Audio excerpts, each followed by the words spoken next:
ଶିଖିବା କଥାରେ ଆପଣଙ୍କୁ ସ୍ୱାଗତ। ଆଜି ମୁଁ ଆପଣଙ୍କୁ କହିବି ହାକୁଡ଼ି ବନ୍ଦ କରିବାର ସହଜ ଉପାୟ। ହିଚକି ବା ହାକୁଡ଼ି ହେବା ଏକ ସାଧାରଣ କଥା।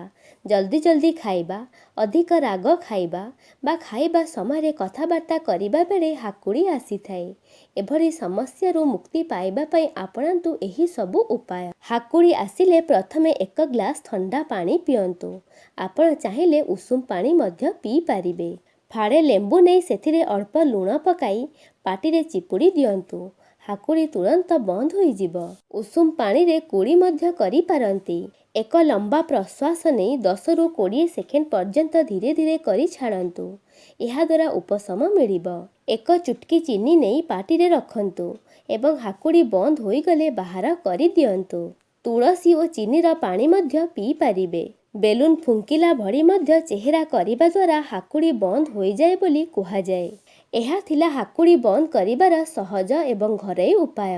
ଯଦି ମୋର ଏହି ଭିଡ଼ିଓଟି ଭଲ ଲାଗିଲା ତେବେ ଏହାକୁ ଲାଇକ୍ କରନ୍ତୁ, ସେୟାର କରନ୍ତୁ ଏବଂ ଏହିଭଳି ଭିଡ଼ିଓ ଦେଖିବା ପାଇଁ ମୋ ଚ୍ୟାନେଲକୁ ସବସ୍କ୍ରାଇବ୍ କରନ୍ତୁ। ଧନ୍ୟବାଦ।